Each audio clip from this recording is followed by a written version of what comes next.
네, 안녕하세요. 주경야독의 이 대표입니다. 자, 오늘 10월 10일 방송 바로 진행을 해보도록 할 텐데요. 자, 오늘 주제는 종목에 관련된 내용들도 좋지만 최근 시장 상황상 제가 추가 매수를 지금 전혀 하고 있지 않은 이유에 대해서 좀 설명해드리는 시간을 가져볼까 합니다.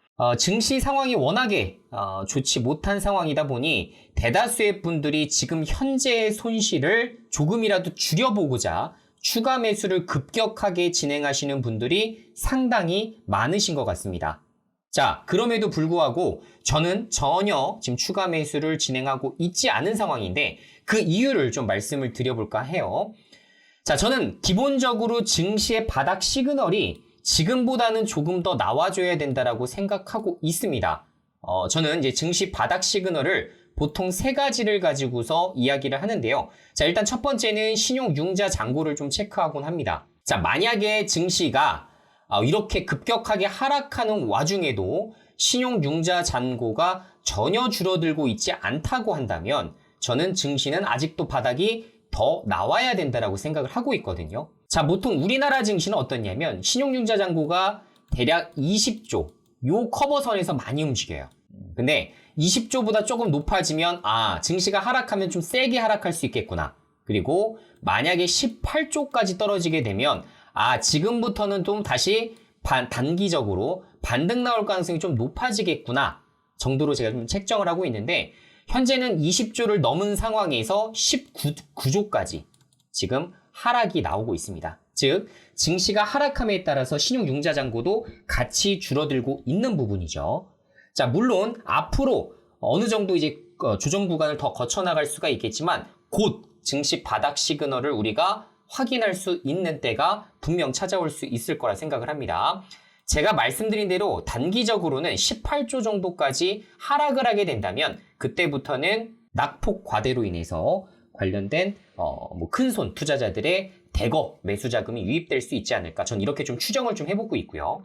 자, 두 번째로는 반대 매매 금액인데 제가 이전 영상에서도 한번 말씀드린 바 있었지만 지금 현재 풀 레버리지, 제가 보통 이제 풀 레버리지라고 표현하는 건 뭐예요? 내가 투자 자금을 1,000만 원 정도 운영하면 한 3,000만 원 정도를 대출을 받아서 이용하는 계좌의 수를 이야기합니다. 이 풀 레버리지 계좌들이 상당히 많았어요. 올해에도 마찬가지고 작년도에는 뭐 말할 것도 없고요. 굉장히 많았었죠. 자, 많은 사람들이 이제 반대 매매로 계좌가 털리다 보니까 풀 레버리지 계좌도 많은 수로 감소를 하긴 했습니다만 지금 현재 풀 레버리지를 쓰고 있는 계좌 중에 약 19%의 계좌가 현재 담보 부족에 관련된 문자 메시지를 받았다고 합니다. 그 얘기가 뭐예요? 담보가 증시 하락하니까 내 평가금이 같이 줄어들겠죠. 자, 그러다 보니까 담보 비중 빨리 채우세요 라는 문자를 상당히 많이 받고 있다는 이야기가 되겠죠. 그러다 보니 개별 종목에서 제가 지지난주부터 말씀드리고 있는 대로 이유 없는 갑작스러운 폭락 사태가 나올 수가 있는 부분이 이 종목 지금 악재가 하나도 없는데도 불구하고 갑자기 14%가 빠졌어요 라고 하시는 분들 계실 거예요. 아마 대다수의 개인 계좌에서 반대 매매 계좌로 좀 나간 부분이 작용했을 가능성이 높습니다. 자, 지금 반대 매매 금액 관련된 계속 담보 비중을 맞추세요라는 문자가 많이 지금 오가고 있기 때문에 아마 조만간 반대 매매로 인해서 많은 종목들이 좀 털린 이후에는 다시 바닥을 확보할 것으로 좀 추정이 됩니다. 자, 그리고 마지막 제일 중요한 부분인데요. 저는 기본적으로 말씀드렸지만 증시가 오전장이 굉장히 좋았다가 오후장이 미끄러질 가능성이 있어요. 자, 오늘과 같이 10월 10일 지금 현 시장에서도 오전장에는 아시겠지만 코스피 지수 30포인트를 넘을 정도로 상당히 상승장이 나왔습니다. 하지만 이후에 오후장부터 갑작스럽게 밀리기 시작하면서 어떻게 됐죠? 오히려 코스피, 코스닥 하락으로 마감을 했고요.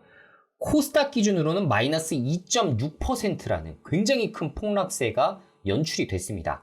자, 뭐예요? 대다수의 또 2차전지 관련된 또 배터리 아저씨를 믿고 투자하시는 많은 투자자들의 아마 반대 매매가 일어났을 것으로 저는 지금 좀 추정을 하고 있습니다. 자, 그런데 어찌되었건 외인과 기관에서 양쪽에 매수하는 이런 부분들이 연출이 되어야만, 그러니까 본격적으로 나와줘야만 상승장이 앞으로 가능할 것이다라고 보고 있어요.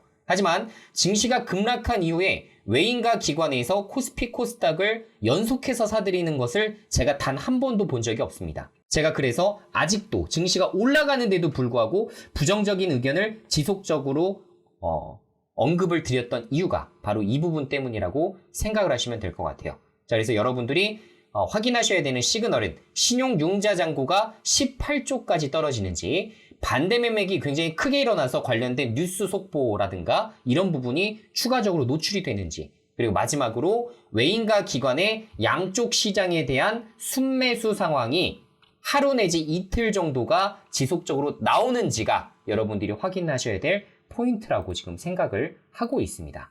자, 어쨌든 지금 현재 시장은 테마로 돈이 쏠리고 있어요. 지금 이렇게 코스닥 지수가 보시는 대로 굉장히 이제 크게 급락을 했고, 코스닥 지수 2차 전지로 올랐지만 다시 급락을 하고 있죠. 자, 그런데 반대로 봤을 때에는 코스피 시장은 더 심각합니다. 코스피는 2차 전지와 같은 이런 일종의 반등이 크게 나와줄 만한 이런 요소도 없었기 때문에 하락한 이후로 굉장히 지지부진하다가 다시 또 빠져버리는 이런 상황으로 움직이고 있습니다. 코스피도 2,400을 이탈해서 만약에 더 크게 이제 하락을 하게 된다면 전저점이 2,100포인트를 향해서 바닥을 찍은 이후로 반등이 나올 수도 있겠죠. 하지만 이런 상황까지 전개가 되기에는 지금 여러 가지 요소상 국내 증시가 가장 많이 하락을 했기 때문에 저는 이렇게까지 하락을 하게 된다면 오히려 큰 반등이 굉장히 빠르게 나올 수 있을 거라 생각을 하고 있습니다. 참고하시면 좋을 것 같고요. 자, 지금 현재는 어쨌든 테마로 많은 돈들이 지금 쏠리고 있는 상황인데 요거를 좀 한번 체크해 볼까요? 자, 만약에 현재 에너지 방산, 정치인 테마주, 초전도체와 같은 말도 안 되는 테마들이 좀 올라가고 있어요. 자, 예를 들어서 에이텍과 같은 종목을 봅시다. 에이텍도 또 보게 되면 아시겠지만 에이텍 뭐예요? 이재명 테마주죠. 워낙에 시장이 좋지 못한 상황이다 보니까 이런 테마주로 급격하게 돈들이 쏠리면서 이런 급락장에도 에이텍과 같은 종목은 5% 이상 급등을 할 정도로 상당히 좋은 면모를 보여주고 있습니다. 자, 그런데 대다수의 분들이 똑같은 상황에서 항상 큰 손실로 이어지는데 그게 뭐냐면 이런 테마주들이 계속 꼬드겨요. 하락장이고 우리만 올라가다 보니까 야, 바보 같은 종목 대형주라고 삼성전자, 하이닉스 이런 거 투자하지 말고 자, 우리 쪽으로 빨리 돈 유입시켜 라는 시그널을 계속 세력들이 줍니다. 그죠? 이렇게 꼬드기는 거예요. 차트 이렇게 멋지게 만들어 놓으면 어때요? 살살 꼬드기잖아요. 아, 이거 차트 되게 좋은데. 야, 여기서 지금 이평선 다 뚫어냈으니까 이제 매물대도 없고 올라갈 일만 남았는데 라는 생각을 가지고서 계속적으로 꼬드깁니다. 자, 그래서 테마주들로 가장 큰 손실을 보는 케이스들이 뭐예요? 이런 고점 영역에서 이렇게 살살 꼬드기는 부분 때문에 야, 급락장인데 여기밖에 방법이 없다. 에이텍과 같은 종목을 딱 매수하는 순간 어떻게 됩니까? 그때부터 증시에 상승장이 오게 되고 상승장 때 에이텍 올라요? 절대 안 오릅니다. 그죠? 돈 갈 곳들이 굉장히 많은데 굳이 에이텍이라는 종목으로 갈 이유가 없어요. 그래서 이 고점 영역에서 물려서 오히려 주가가 확 빠져버리는, 반등장이 나오는데도 4계좌만 빠져버리는 상황이 연출이 되는 거죠. 자, 그래서 가급적이면 이렇게 테마군들로 돈이 쏠릴 때 이쪽 테마를 고점에서는 절대 매매를 안 하셨으면 좋겠어요. 에이텍 TN 이런 이재명 테마주들은 가급적이면 손을 안 대시는 것이 여러분들 정신건강에 굉장히 좋다라는 거 다시 한번 말씀드리고요. 자, 그리고 이것도 비슷합니다. 초전도체와 같은 테마도 역사적인 신고가를 다시 써볼 만한 구간까지도 올라와요. 자, 이 영역에서 여러분들이 잘못 물리게 되면 어떻게 되냐면 초전도체는 여러분들도 아시겠지만 의미가 없어요. 테마에 사실상 이건 세력들이 끌어올리는 거지 그 이상 그 어떤 것도 아무것도 없는 상황이에요. 이거는 급락할만 남았어요. 여러분들이 물리는 순간 이 주가 15,000원, 만원대까지 떨어질 각오를 하고서 덤비셔야 돼요. 자, 이럴 각오를 하시고 덤비시는 투자자들 거의 없겠죠. 가급적이면 그래서 이런 종목을 접근하지 말라고 말씀을 드리는 겁니다.